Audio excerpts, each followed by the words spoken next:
It is 1 a.m. in Washington, 5 in London, and 2 on a Wednesday afternoon here in Seoul. I'm Moon Gun-young. Here are the top stories making headlines of this hour. Invoking a narrative of constant betrayal by the West, Russian President Vladimir Putin signs a treaty declaring Russia was within its rights to reclaim Crimea, and it is already creating global ripples. A parliamentary hearing for the Bank of Korea governor nominee is currently underway. He's being questioned on key issues ranging from the nation's household debt, inflation, and future monetary policy. And Korea's public sector debt amounted to a record high of more than $848 billion in 2013. But the rate of increase is losing pace. We'll have those stories and more, but first, let us begin this Wednesday afternoon over in Korea's National Assembly, where the first confirmation hearing in the Bank of Korea's 60-year history is currently underway. Lee Ju-yeol, the nominee for next central bank governor, emphasized the importance of communicating with the market. ARIRANG News Hwang Ji-hye starts us off. Lee Ju-yeol, a veteran Bank of Korea official who's been tapped as the next governor, appeared for a parliamentary confirmation hearing on Wednesday. There he said that he fully acknowledges the importance of communicating with the market. He added that the central bank has to gain the trust of the people, and that trust comes from the consistency and predictability of its policies. He also conceded that the central bank had failed to communicate with the market last April. It left the key rate unchanged while the market had high expectations of a rate cut. The central bank cut the rate by 1/4 of a percentage point in May. In a prepared statement to lawmakers before the hearing, he said that a rate hike would not put a great deal of pressure on the nation's snowballing household debt problem. The nominee added that the central bank's key rate is accommodative to support the nation's current pace of economic recovery. Experts say his comments are realistic, with many believing the rate has been kept at low levels for too long. They predict the central bank could act on it in the coming months. As the economy turns into the second half of the year, it may raise once or twice its policy rate. He takes office in April, replacing outgoing Governor Kim Jong-soo, who has been criticized for a lack of communication with the market during his term. The BOK faces major challenges at home and abroad, like ballooning household debt, financial instability in emerging markets, and uncertainties stemming from the Fed's stimulus tapering. Hwang Ji-hye, ARIRANG News. Korea's producer prices fell for the 17th month in a row in February, mainly due to a drop in raw material prices. The Bank of Korea said the producer price index, which is a barometer of future consumer inflation, dropped 0.9% last month from a year earlier. With the Korean economy heavily reliant on exports, low oil prices and strong local currency helped pull producer prices down. Now, the data came as the nation's central bank kept its key interest rate at 2.5% for the 10th straight month in March, after assessment that the local economy is on a recovery path amid tame inflation. The nation's consumer price index, meanwhile, rose 1% in February from a year earlier, marking the 4th straight month that growth has stayed in the 1% range. Here in Korea, the trend seems to be that more women are finding jobs than men these days, those in their 20s in particular. Now, Statistics Korea says that the employment rate for women in their 20s has surpassed that for men in the same age group for the past 4 years, meaning that the gap is widening. While the employment rate for 20-something women stood at 57.8% last year, the employment rate for men in the same age group was at 55.7%. More and more women have a high level of education, and more are seeking employment here in this country. The total employment rate for people in their 20s last year was nearly 57%, 1.3% lower than in 2012. Meanwhile, the amount of debt held by public institutions here in Korea has hit a record high of 908 trillion won. That's nearly $850 billion. The Bank of Korea said Wednesday that the combined debt held by government offices was roughly $464 billion late last year, with non-financial public enterprises racking up another $385 billion in debt. Now, that is a combined debt of $849 billion, which is up 4.2% from a year earlier. Now, experts point out, however, that the rate of increase is losing pace and say the downward trend is likely to continue due to the government's recent focus on debt management in public offices.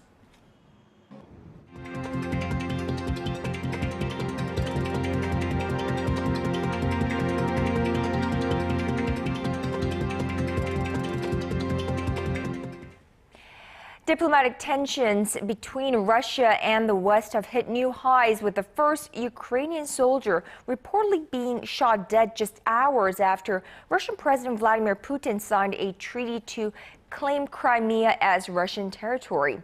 The U.S. says the annexation will not be recognized. Our Connie Lee has more.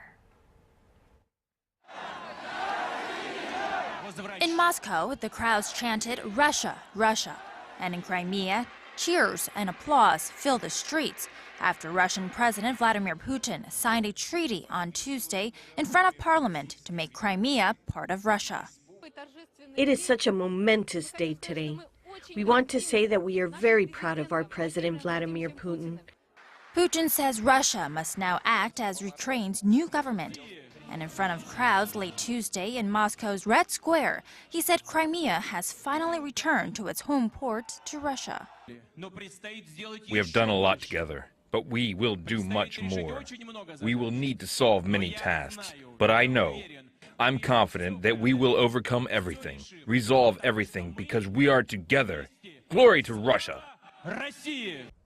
In Ukraine's capital, Kiev, residents are angry over Putin's latest actions. I want him to stop mocking our people. I want him to stay in Russia and govern the Russians and not touch our people and not torture Ukraine. And tensions heightened into violence on Tuesday when masked gunmen killed one Ukrainian troop, injured another, and arrested some other Ukrainian officials stationed in Crimea. The Ukrainian military has now been ordered to use weapons to protect and preserve the life of Ukrainian soldiers. Meanwhile, Western leaders, including those in the U.S. and Germany, have condemned Putin's actions. We would not recognize this attempted annexation. But it doesn't seem like the Russian president is showing any signs of backing down. Connie Lee, ARIRANG News. Now, UN Secretary-General Ban KiMoon has called on Pyongyang to refrain from the kinds of provocative acts that are escalating tensions on the Korean peninsula. Ban said Tuesday that North Korea's recent missile launches have stirred tensions, and he urged the communist regime to return to negotiations. North Korea has fired off dozens of short-range missiles into the East Sea in recent weeks, and the UN is looking into whether the launches have violated any United Nations resolutions. Meanwhile, China, a veto-wielding member of the UN Security Council, has shown its intent to block a latest UN panel report on human rights violations inside North Korea. Now, Chinese Foreign Ministry spokesperson Hong Lei said that China opposes politicizing human rights issues and intervening in a country's internal affairs in the name of protecting human rights. This comes after a UN commission on Monday called for international efforts to prosecute the leadership in Pyongyang responsible for rights abuses in the north. Beijing also came under fire for repatriating North Koreans trying to defect through China. The spokesperson then said the international community should rather focus on maintaining the current diffusion of tensions on the Korean peninsula. Now, moving on, North Korea and Japan are set to meet for 2 days of Red Cross talks in China's northeastern city of Shenyang starting this Wednesday. Pyongyang's return of the remains of Japanese nationals from the end of World War II will top the agenda at the dialogue, which is a follow-up on previous round of talks earlier this month. But more attention lies over an informal meeting between foreign ministry officials from the two sides. Japan will likely demand an investigation into North Korea's abduction of Japanese citizens in the 1970s and 80s. Pyongyang, meanwhile, is expected to ask Tokyo to ease sanctions on the regime. Now, amid signs of thawing relations, North Korea and Japan reopened dialogue 2 weeks ago for the first time in more than 1 year.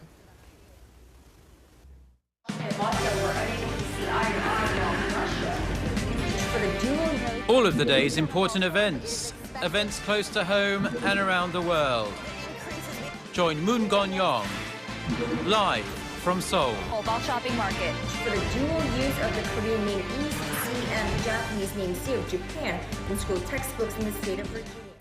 South Korea's spy agency under fire for allegedly abusing its power is caught up in yet another scandal, this time after one of its agents was arrested for ordering documents to be forged. Now, this is the first time a National Intelligence Service agent has been arrested for acts committed in the line of duty. Choi Yoo-sun reports.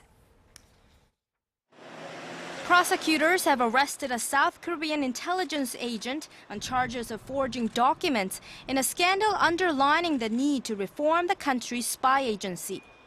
This is the first time an agent from the National Intelligence Service has been detained in connection with the agency's spying activities. The Seoul Central District Court on Wednesday issued an arrest warrant for the agent identified only as his surname Kim for ordering an informant last December to obtain documents that refute claims made by the Chinese police. The documents show a former Seoul city government worker accused of being a North Korean spy entered the reclusive nation, but China's security forces had previously denied issuing China-North Korea border crossing records of him. Kim denies he knew about the forgery, while the informant, who had tried to commit suicide earlier this month, claims he was paid and ordered by South Korea's state intelligence agency to counterfeit the papers. Prosecutors are also probing a consul at the South Korean Consulate General in China's northeastern Shenyang city, who handed over the forged papers. The consul has told investigators that he did not know anything about the authenticity of the papers. The investigation into forgery has now expanded to China, where a team from South Korea and the Chinese Security Ministry plan to determine the authenticity of the documents in question. The latest scandal has severely hurt the credibility of South Korea's spy agency, which had been at the center of a political scandal for allegedly interfering in the 2012 presidential election to rally support behind the ruling party candidate. Choi Yoo-sun, ARIRANG News. Now on to another investigation that is rocking the world. Investigators begin their 12th day of searching for missing Malaysia Airlines Flight 370 with few leads and an even bigger search area. The Malaysian government said Tuesday that the search area has now been expanded to over 2.24 million square nautical miles, an area roughly the size of Australia. Now, China with Kazakhstan will lead the search efforts in the northern corridor will be led by Australia, or northern corridor, while the southern corridor will be led by Australia. Authorities are trying to piece together patchy data and backtrack the sequence of events. The New York Times reports that senior U.S. officials say the plane's sudden move to the west was likely programmed into the Boeing 777's computer system by someone with deep knowledge of it. Meanwhile, patience is running thin for the families as the relatives of some Chinese passengers on board are threatening to go on hunger strike if more information is not provided by Malaysian authorities. Now to some very welcome news for Korean automakers. New data shows Korean-made cars made up nearly 9% of China's auto market last year, its largest ever market share in the world's second largest economy. The Korea Institute for Industrial Economics and Trade says Korean automakers, including Hyundai Motor and Kia Motors, sold roughly 1.6 million units in China in 2013. Korean auto sales in China have been on the rise for 3 consecutive years now. Experts say Korean automakers should refocus their marketing from small budget models to larger, more expensive models as the Chinese market for sedans, SUVs, and multi-purpose vehicles is on a rapid rise. And more good news, Korean tech giant Samsung Electronics has retained its place as the preferred IT brand for consumers in the US and Europe, while Apple has dropped a spot to 5th. Now, this is according to a survey conducted by US-based market researcher Strategy Analytics of just under 6,200 respondents during the months of December and January. Samsung received a rating of 57.2 points, which is 1.5 points lower than its score on a survey from July. Samsung was followed by Sony and Microsoft, and HP ranked 4th, beating Apple. While the preference for Samsung was high in continental Europe, its rating among consumers in the US and UK dropped. Analysts attribute Apple's weak performance to a lack of new products. Korea's LG Electronics climbed up from 7th to 6th place. Now, starting next spring, a clause in the Korea-US free trade deal will kick in that will allow American firms to own program providers in Korea. Some industry insiders have raised concerns, however, that Korea's broadcasting industry will suffer as a result. Our Na Hyun-kyung reports. Korea is bracing for an era of heated market competition in its broadcasting industry. Come next year, American media groups will be allowed to own program providers, or PPs, in Korea under the Korea-US Free Trade Pact ratified in 2012. PPs are those that create content or have acquired the right to broadcast taped television and radio programs, for example, terrestrial broadcast stations or cable channels. And to better cope with the upcoming change, officials from the ICT Ministry and the Korea Communications Commission put their heads together with industry experts to consider possible negative effects. In order to keep a competitive edge in the rapidly changing environment and competition in the global market, the government came up with a comprehensive plan aimed at improving the nation's broadcasting industry last December. This plan will be fleshed out and finalized by the end of April. Insiders say American media groups have been visiting Korea since late last year to conduct market research and evaluate its potential. But experts in Seoul say U.S. companies making a foray into the domestic market will not likely have an immediate impact in the industry. The effects will not be visible in the short run, but because the U.S. dominates the world's content market, we do need a long-term plan. It could work for the better and serve as an opportunity for our contents to set foot into the American market.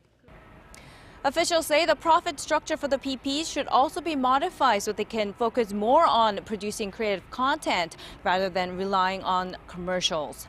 Na Hyun-kyung, ARIRANG News.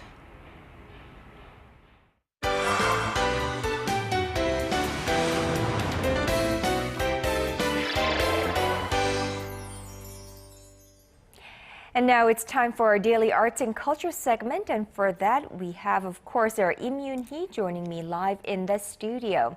Good afternoon to you, Yoon-hee. Good afternoon, KwonYoung. So I hear you have a bit of news that a lot of Korean people, as well as a lot of fans around the world, are talking about. So Korea, the world, in fact, has been abuzz with this, and we're talking about none other than The Avengers 2. Now, as I'm sure you've heard, there have been rumors about them filming the part of the movie here in Korea, and they have been confirmed, and the locations for those filmings have also been released. So let's take a look at The Avengers 2 and the plans here in Korea. They're the superheroes that took the world by storm a few years back. And now they're back together. But this time, they're here to battle the sentient robot Ultron in Avengers Age of Ultron. The first installment of The Avengers grossed over $50 million here in Korea, becoming the most watched foreign film of 2012. And earlier this year, gossip spread like wildfire across the internet, with rumors that scenes for the sequel will be filmed here in Korea. Early last month, Marvel Studios confirmed that, yes indeed, the beloved heroes would be fighting their battle, or at least part of it, right here in Seoul. Joss was also very excited to shoot a film in this beautiful country and to show the world the never-seen-before beauty of Korea. Its cutting-edge technology, breathtaking landscapes, and unique architecture makes Seoul an ideal place for Marvel Avengers: The Age of Ultron, and it will look spectacular on film. Production in the Korean capital is expected to run from March 30th to April 12th, and many parts of the city are expected to be featured, including the bustling Gangnam intersection, Gangnam Station, Mapo Bridge, Cheongdam Grand Bridge, and the beautiful Sebit floating islets, just to name a few. Marvel Studios recently signed an agreement with the Korean Film Council and the Ministry of Culture, Sports and Tourism in order to work out the details, as many parts of the city will be temporarily blocked and transportation routes interrupted by production. The bus routes will be temporarily relocated, and the citizens will have to be wary of that. Also, we are fully preparing proper safety measures for the scenes planned on being filmed in Korea. Fans are anticipating the arrival of key cast members, including Captain America, played by Chris Evans, and the ever-so-sly Black Widow, played by a pregnant Scarlett Johansson. And in general, the idea of Korea being a part of a Hollywood blockbuster has many people abuzz. You know, I think there are so many fans here in Korea and around the world of the Avengers and, you know, the Marvel series. So tell us again, what is it about the Avengers that's so appealing to so many fans? You know, first of all, so this Avengers did so well. The first movie, it made $1.5 billion worldwide, making it the third highest grossing movie ever. And so there are a lot of followers. But the reason why it's so popular, there are a few reasons for that. So first of all, it's heroes. Who doesn't love the superheroes? Of course. The classic superheroes such as Thor and Iron Man, you know, people that we grew up with, that, you know, we feel familiar with. But another reason is the star-studded cast. And so the cast themselves are bringing in a lot of audience members. And we can't forget Kim Soo-hyun, who's also been casted for the movie, a Korean actress here. But also, Marvel does the follow-up movies with Thor and Iron Man, the series that are also following alongside. So they've created this whole superhero network that people are getting very excited about. And you just mentioned Soo-hyun, who is a model turned actress here in Korea, and she is joining the cast member as one of the, I think, scientists who helps out Robert Downey Jr., I believe. Now, what about here in Korea? On top of that, I know that there are a lot of just fans here of these series. So people here are very excited. The internet is abuzz with all the information about this movie. So there was a rumor that spread that Marvel's actually looking for extras for this movie. So far that rumor has turned out to be false, unfortunately. Disappointed in that, as many people were. But Korean people are very excited about this. So The Avengers, the first one, is one of the few movies, there are not many movies to hit the 10 million mark here in Korea.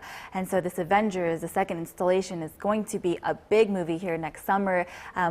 There are hopes that it will hit that mark as well, such as Frozen and Avatar, but we'll have to wait until next summer to find out just how well it does. It is planned on being released in the States May 1st and a little bit later here in Korea. So the filming is going to be, the shooting schedule here in Korea is going to start on March 30th and run through April 14th, I believe. And this will be really a good opportunity for not only the Korean movie stars like Soo-hyun, but also an exposure of Korea's filming, I suppose, techniques and the movie industry as a whole, right? You know, people are said that this movie is planned on being kind of the paveway to the rest of Korea's movie industry, so kind of connect Korea with Hollywood. Well, definitely something that we will be looking forward to, and we will be looking forward to your report again on the Avengers being filmed here in Korea. All right, thank you, Uni, for that, and we will talk to you tomorrow. Always a pleasure.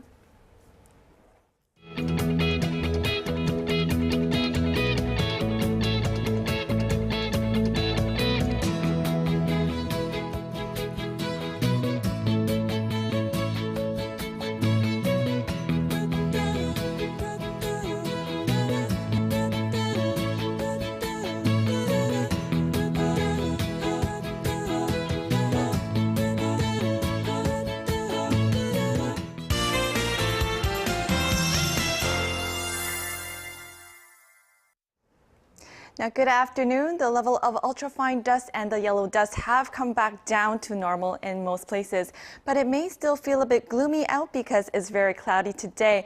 Now, that puts the highs at 16 degrees, now which is a little lower than yesterday. Now, for more details, let's shift over to our satellite map. I say these clouds are a sign because we have some spring showers in the forecast nationwide tomorrow, along with some heavy snowfall in the mountainous areas of Gangwon-do province. Now going over to our readings, Seoul will top out at 12 in the afternoon, meanwhile the southern cities such as Gwangju and Busan will peak up to 13 and 14 degrees respectively. Now moving over to other regions, Jeju Island gets up to 16, Dokdo peaks at 8, while Mankumgang tops out at 3. Well, that's all for Korea now. Here's a look at the weather conditions around the world.